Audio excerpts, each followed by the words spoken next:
Hi hello నమస్తే welcome to mister Rama.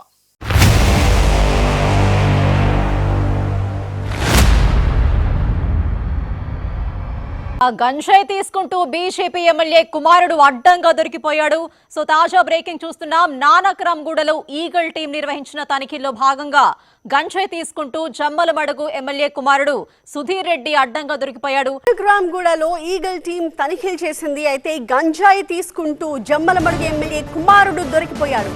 Drugs test లో సుధీర్ రెడ్డికి పాజిటివ్ అని తేలింది. ఎమ్మెల్యే ఆదినారాయణ రెడ్డి కొడుకే సుధీర్ రెడ్డి. సో మొత్తానికి ఇక వైసీపీ వాళ్ళు ఇక వేసుకోండి, ఇక ఆదినారాయణ రెడ్డి గారి వీడియోలు ఫోటోలు మొత్తం వేసి ఇక ఈ చోటి కర్మ ఈ చోటే అని ఏదో ఒక బీజిఎం మ్యూజిక్ వేసుకుంటారు కదా. నాకు తెలిసి సోషల్ మీడియా మొత్తం అదే వేస్తూ ఉంటారు. ఎందుకంటే మనకు తెలుసు ఆదినారాయణ రెడ్డి గారు జమ్మలమడుగు ఎమ్మెల్యే బీజేపీ. ఆయన జగన్ గారి మీద చేసిన కామెంట్స్ నిజంగా కూటమి నాయకుల్లో ఏ ఒక్కరు కూడా ఆయన చేసినంతలా ఎవరు చేసి ఉండరు. అసలు జగన్ గారి గురించి మాట్లాడాలన్నా, జగన్ గారిని విమర్శలు చేయాలన్నా అసలు ఫస్ట్ ఆదినారాయణ రెడ్డి గారు ఉంటారు, ముందుంటారు. అంతలో ఎప్పటికప్పుడు జగన్ గారి మీద ఆయన విమర్శలు చేస్తూ ఉంటారు. సో అలాంటి వ్యక్తి కుమారుడు ఇప్పుడు ఇదే ఈ గంజాయి కేసులో, డ్రగ్స్ కేసులో హైదరాబాద్ పోలీసులకు పట్టుబడ్డాడు. సో ఇక ఏముంది, మొత్తం కంప్లీట్ ఇక వైసీపీ సోషల్ మీడియా మొత్తం ఇక అదే అసలు దొరికింది ఛాన్స్ అన్నట్టు ఇక మొత్తం ఆదినారాయణ రెడ్డి గారి మీద కంప్లీట్ రివెంజ్ తీసుకుంటున్నారనమాట. ఎప్పుడెప్పుడు దొరుకుతాడా అని చెప్పేసి వెయిట్ చేశారు ఈగర్గా. సో అనుకున్నట్టుగానే ఇప్పుడు ఈ అంశంలో కుమారుడు దొరకడంతో ఇక ఆదినారాయణ రెడ్డి గారిని మొత్తం ఇక వైఎస్ఆర్సీపీ సోషల్ మీడియా మొత్తం ఆడుకుంటుంది. నిజమే కదా. ఇప్పుడు నిజంగా ఆదినారాయణ రెడ్డి మంచి రాజకీయ నాయకుడు, ఆ బీజేపీలో మంచి కీలకమైన నేత. అలాంటి నేత కుమారుడయ్యుండి నిజంగా ఈ సుధీర్ రెడ్డి వీళ్ళు ఎందుకు ఇలా చేస్తున్నారో అర్థం కాని పరిస్థితి. నిజంగా చాలామందికి ఇన్స్పిరేషన్గా ఉండాలి. ఇప్పుడు చాలామంది ఎమ్మెల్యేల వారసులు ఉంటారు, రాజకీయ నాయకుల వారసులు చాలామందికి ఇన్స్పిరేషన్గా ఉంటారు. చాలామంది ఉంటారు యువ నాయకులు, అందరూ యువ నాయకులే ఉన్నారు. వాళ్ళందరూ కూడా ఇన్స్పిరేషన్గా ఉండాలి. అలాంటి ఇన్స్పిరేషన్గా ఉండాల్సిన నాయకులే నిజంగా ఇలాంటి కేసుల్లో ఇరుక్కుంటే ఇంకేమి ఇన్స్పిరేషన్ ఇస్తున్నట్టు వాళ్ళు యువతకి. ఇప్పుడు ఆదినారాయణ రెడ్డి గారు కూడా ఎన్నో ఆశలు పెట్టుకుని ఉంటారు కదా కుమారుడి మీద. నెక్స్ట్ భవిష్యత్తులో కంపల్సరీ నా తర్వాత ఆయన్ని రాజకీయాల్లో తీసుకురావాలి, జమ్మలమడుగు నియోజకవర్గాన్ని నెక్స్ట్ ఎప్పటికైనా సరే ఆయన్ని ఎమ్మెల్యే క్యాండిడేట్గా మనం నిలబెట్టాలి, గెలిపియాలని ఒక ఆశతోనే ఉంటారు కదా ఆదినారాయణ రెడ్డి గారు. సో అలాంటి ఆశలన్నీ కూడా ఇలా మొత్తం అడియాసలు చేస్తున్నారు వారసులు ముఖ్యంగా. అందులోనూ ఈ సుధీర్ రెడ్డి గారు ఎంత మంచి అవకాశము, కూటమిలో కీలకమైన పొజిషన్లో ఉన్నారు. అందులోనూ బీజేపీ లాంటి బలమైన పార్టీలో కీలక నేతగా మారారు ఆదినారాయణ రెడ్డి గారు. అలాంటి నేత ఇంట్లో ఇలాంటి ఇష్యూస్ వస్తే ఆయన నిజంగా నెక్స్ట్ ఏమని ఇంకా సమాధానం చెప్పుకోవాలి. నెక్స్ట్ ఎప్పుడు ప్రెస్ మీట్ పెట్టి జగన్ గారి ముందు విమర్శలు చేసినా సరే ఆయనకు ఎదురయ్యే ప్రశ్న ఏంటి? మీ ఇంట్లోనే మీ కుమారుడు డ్రగ్స్ కేసులో దొరికాడు కదా, దాని గురించి మీరేమంటారని ఆయన్ని ప్రశ్నిస్తే ఆయన ఏం సమాధానం చెప్తాడు? ఎంత రాంగ్ అసలు తెలుసా ఇది? అసలు చాలా తప్పు. ఎందుకనో వీళ్ళు నిజంగా అంటే ఒకటి డబ్బు ఉందనో లేకపోతే ఇంకోటనో కానీ చాలామంది కూడా ఇటువంటి అంశాలకి డైవర్ట్ అయిపోతుంటారు అసలు. నిజంగా ఇప్పుడు ఇప్పుడు ఈ అంశంలో ఈగల్ టీం ఏదైతే ఉందో, ప్రస్తుతం తెలంగాణ ప్రభుత్వం తీసుకొచ్చిన ఈగల్ టీం ఏదైతే ఉందో దాన్ని డెఫినెట్గా మనం అప్రిషియేట్ చేయాలి. అది ఎమ్మెల్యే కొడుక, బీజేపీలో ఉన్నాడా, కాంగ్రెస్లో ఉన్నాడా, ఇంకే పార్టీలో ఉన్నాడా సంబంధమే లేదు. అతను డ్రగ్స్ తీసుకున్నాడా లేకపోతే డ్రగ్స్కి అతనికి ఏమన్నా సంబంధం ఉందా అని చెప్పేసి అది మాత్రమే చూస్తున్నారు తప్పితే ఏ పార్టీలో ఉన్నా సంబంధం లేకుండా, పార్టీలకు సంబంధం లేకుండా అందరిని మీద అందరికి ఒకటేలా ట్రీట్ చేస్తున్నారు. నిజంగా ఆ విషయంలో మాత్రం ఈగల్ టీంకి డెఫినెట్గా హ్యాండ్స్ అప్ చెప్పాలి. ముఖ్యంగా రేవంత్ రెడ్డి గారు అనుకోని ఉంటే ఈ కేసు నిజంగా అంత సీరియస్ అయ్యేది కాదు కదా. నిజంగా సుధీర్ రెడ్డిని అరెస్ట్ చేసే వాళ్ళు కాదు కదా. ఎందుకంటే రేవంత్ రెడ్డి గారు ఇటు చంద్రబాబు నాయుడుతోనూ కూటమి నేతలతోనూ మంచి సత్సంబంధాల్లో ఉన్నారు ఆయన. ఈవెన్ ఆదినారాయణ రెడ్డి గారితో కూడా మేబీ ఉండొచ్చు మంచి రిలేషన్లో. సో అంత పలుకుబడి అంత రిలేషన్లో ఉన్నా సరే అని ఏమాత్రం మనోడే కదా వదిలేయండి అన్నట్టు అసలు వదిలే ప్రసక్తే లేకుండా చేశాడు. ఈ విషయంలో రేవంత్ రెడ్డి గారిని డెఫినెట్లీ మనం మెచ్చుకొని తీరాలి. ఎందుకంటే ఆయన ప్రస్తుతం తెలంగాణలో ఎక్కడే కానీ డ్రగ్స్ గంజాయి లాంటివి ఉండకూడదు అని ఒక కఠోరమైన నిర్ణయం తీసుకొని కఠోరమైన దీక్షలా ఆయన దీన్ని ముందుకు తీసుకెళ్తున్నారు. ఎవరైనా సరే ఈవెన్ ఇంక్లూడింగ్ కాంగ్రెస్ పార్టీ నాయకులు డ్రగ్స్ లేకపోతే గంజాయి కేసులో ఇరుక్కున్నా సరే ఆయన అసలు ఏమాత్రం ఉపేక్షించట్లే. అంతలా ఆయన ఫుల్ సీరియస్ ఉన్నాడు.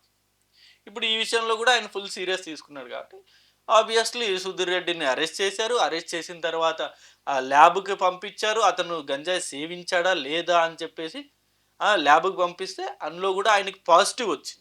ఎస్ ఇతను డ్రగ్స్ తీసుకున్నాడని చెప్పేసి పాజిటివ్ వచ్చింది. వెంటనే అతన్ని అరెస్ట్ చేయడం జరిగింది. అరెస్ట్ చేసి ఇప్పుడు మొత్తం ఎంక్వైరీ చేస్తున్నారు. దీన్ని వెనక ఎవరున్నారు, నీకెవరు డ్రగ్స్ సప్లై చేశాడు, అసలు నీకు ఎక్కడి నుండి వచ్చింది, నువ్వు ఎవరెవరికి అమ్మావు, ఇలా మొత్తం కూపిలాగే ప్రయత్నం చేస్తున్నారు. బట్ ఒకటైతే వాస్తవము, ఇప్పటి వరకు నాకు తెలిసి నాకు ఊహ తెలిసి దగ్గర నుండి అంటే ఈ రాజకీయాల్ని దగ్గరగా చూస్తున్న దగ్గర నుండి నెలకొక గంజాయి కేసు నెలకొక డ్రగ్స్ కేసు అనేవి బయటకు వస్తూనే ఉంది. ఎవరో ఒకరు ఎక్కడో ఒక దగ్గర దొరుకుతూనే ఉన్నారు. బట్ ఇంతవరకు ఏ ఒక్కరి మీద కూడా సీరియస్ చర్యలు అనేది తీసుకోలేదు. సీరియస్లీ అది మాత్రం అప్పట్లో ఎంత హల్చల్ అయిపోయిందంటే మన ఇండస్ట్రీలో అసలు పూరి జగన్నాథ్ దగ్గర నుండి పెద్ద పెద్ద బడా బడా సెలబ్రిటీలు అందరి పేర్లు బయటకు వచ్చాయి. అందరి మీద కూడా చార్జ్ షీట్ ఫైల్ అయింది. అది ఇప్పుడు ఏమైందో తెలియదు, ఆ కేసు ఏమైందో తెలియదు. అలా కంప్లీట్గా ఇక వ్యానిష్ అయిపోతుంది. ఈవెన్ రాజకీయ నాయకుల మీద కూడా చాలామంది మీద డ్రగ్స్ కేసుకి సంబంధించి అనేక కేసులు బయటకు వచ్చాయి. అవి కూడా ఏమయ్యాయో తెలియదు. సో ఇది గతం. బట్ ఇప్పుడు ప్రజెంట్ రేవంత్ రెడ్డి గారు సీరియస్ ఉన్నారు కాబట్టి మరి ఈ అంశాన్ని నిజంగా ఆయన సీరియస్గా తీసుకుంటారు, లేకపోతే ఇది కూడా మేబీ నీరు గారిపోద్దా అనేది మనకు భవిష్యత్తులో తెలుస్తుంది. నాకు తెలిసి అయితే ఇప్పుడు చాలా సీరియస్గా ఉన్నారు కాబట్టి మేబీ దీని మీద చాలా సీరియస్గా కూడా యాక్షన్ తీసుకునే అవకాశం ఉంది. అదైతే 100% కరెక్టే. బట్ ఇక్కడ నేను చెప్పదలుచుకుంది ఏంటంటే ఆదినారాయణ రెడ్డి లాంటి ఒక పవర్ఫుల్ లీడర్ని ఈ సుధీర్ రెడ్డి గారు నిజంగా అసలు నెక్స్ట్ ఇక ఆయన తలెత్తుకోకుండా చేస్తారు. ఈయన ఇంకేం మాట్లాడతారు ఆయన బయటకు వచ్చి, అసెంబ్లీలో కావచ్చు, ప్రెస్ మీట్లో కావచ్చు, లేకపోతే ఎక్కడన్నా రాజకీయ నాయకుల దగ్గర కావచ్చు, ఇంకేం మాట్లాడతారు, ఇంకేం విమర్శలు చేస్తారు, రాజకీయ విమర్శలు. అందులోనూ ఈ సుధీర్ రెడ్డి గారు దొరకడం ఇది రెండోసారి అని చెప్పేసి కూడా చాలా మీడియా ఛానల్స్లో వచ్చాయి కథనాలు. ఇది మొదటిసారి కాదు, ఇది ఆల్రెడీ రెండోసారి జరిగింది ఇది అని చెప్పేసి. సో మరి ఆల్రెడీ ఒకసారి జరిగినప్పుడే ఆదినారాయణ రెడ్డి గారు కొంచెం అలర్ట్ అయ్యి ఈ సుధీర్ రెడ్డిని కొంచెం అదుపులో పెట్టుంటే ఇది రెండోసారి ఇలా జరిగి ఉండేది కాదు కదా. మరి ఎక్కడ ఈ మిస్కమ్యూనికేషన్ ఎందుకు జరుగుతుంది, ఎక్కడ ఇది మిస్కమ్యూనికేషన్ అయ్యింది? చాలా రాంగ్ డైరెక్షన్లో వెళ్తున్నారు. నెక్స్ట్ జనరేషన్ లీడర్స్ అంటే ఎంత హుందాగా ఉండాలి, ఎంత ఇన్స్పైర్ చేయాలి. ఇప్పుడు రాజకీయ నాయకులు వారసులు అంటే ఎంత ఇన్స్పైరింగ్గా ఉండాలి, ఎంత ఇన్స్పైర్ చేయాలి. ఇప్పుడు మనం తాడిపత్రి చూసుకున్నట్టయితే అస్మిత్ రెడ్డి జేసీ ఫ్యామిలీకి సంబంధించిన జేసీ ప్రభాకర్ రెడ్డి గారి కుమారుడు ఎమ్మెల్యేగా గెలిచారు. ఎంత హుందాగా ఉంటారు ఆయన, నిజంగా ఎంత ఇన్స్పైర్ చేస్తారు తెలుసా. ప్రతి ఒక్క సమస్య మీద తాడిపత్రిలో నిజంగా ప్రతి ఇంటికి వెళ్తారు, ప్రతి ఒక్కరితో కలుస్తారు, ప్రతి ఫ్యామిలీని ఆయన టచ్ చేసి మాట్లాడతారు, వాళ్ళ సమస్యలు తెలుసుకుంటారు, ఆన్ ది స్పాట్ సాల్వ్ చేస్తూ ఉంటారు. ఆయన ఎమ్మెల్యే ఇప్పుడు అయి ఉండొచ్చు, బట్ ఇది వరకు కూడా ఎప్పుడే కానీ ఆయన మీద ఎలాంటి రిమార్క్స్ లేవు. అది రాజకీయ నాయకుల్లో నెక్స్ట్ తరం వారసులకు ఉండాల్సిన లక్షణం. ఆయన ఒకటే కాదు, చాలామంది ఈవెన్ వైసీపీలో కూడా ఇప్పుడు కాట్సాని రాంభూపాల్ గారి కుమారుడు ఉన్నాడు, కాట్సాని శివనరసింహారెడ్డి గారు. Is also very inspiring. ఎలాంటి మంచి మంచి ప్రోగ్రామ్ చేస్తుంటాడు ఆయన వైసీపీ సంబంధించి. అలాగే చాలామంది ఉన్నారు ఇట్లా నాయకులు చెప్పుకుంటూ పోతే. ఇప్పుడు ఉరవకొండ విశ్వేశ్వరరెడ్డి గారి కుమారుడు Pranay, is also very inspiring. ఇట్లా చాలా మంది ఈవెన్ పేర్ని నాని కుమారుడు, పేర్ని కిట్టు, వీళ్ళు రాజకీయంగా వాళ్ళు ఎలా ఎదగాలి, రాజకీయంగా మనం నెక్స్ట్ లెవెల్‌కి ఎలా వెళ్ళాలని ఆలోచనతోటి వాళ్ళు ముందుకొచ్చి, వాళ్ళు చేయాల్సిన ప్రోగ్రామ్ వాళ్ళు చేస్తూ ఉంటారు. ఇలా ఉండాలి. ఇన్‌స్పైర్ చేయాలి యూత్ అని. యెస్, వీళ్ళు రాజకీయ నాయకులుగా మంచి డైరెక్షన్‌లో వెళ్తున్నారని ప్రతి ఒక్కరు కూడా అనుకునేలా ఉండాలి. అంతే తప్ప నిజంగా ఇలా రాంగ్ రూట్‌లో వెళ్ళడం అన్నది నిజంగా చాలా రాంగ్ ఇదసల. ఆదినారాయణ రెడ్డి గారికే కాదు, ఈవెన్ నెక్స్ట్ జనరేషన్ రాజకీయాలకు కూడా ఇది చాలా అంటే చాలా బ్యాడ్ సంఘటన ఇలాంటివి జరిగితే మటుకు. చాలామంది ఇప్పుడు గుంతకల్‌లో ఆ మేడం ఉంది. వైఎస్ఆర్‌సీపీ అలా మాజీ ఎమ్మెల్యేకి సంబంధించిన madam. She is also very inspiring. ఎంత బాగా జనాల్లో వెళ్తదామె. ఇట్లా ఇలా జనాల్లో వెళ్ళి, జనాలతో ఉంటే నెక్స్ట్ డెఫినిట్‌గా భవిష్యత్తులో మంచి లీడర్‌గా ఎదిగే అవకాశం ఉంటుంది. చాలామంది ఇప్పుడు ఈస్ట్, వెస్ట్ అటంతా వెళ్ళా గూడా నిజంగా అక్కడ కుర్రోళ్ళే నెక్స్ట్ జనరేషన్ లీడర్సే. చాలా అంటే చాలా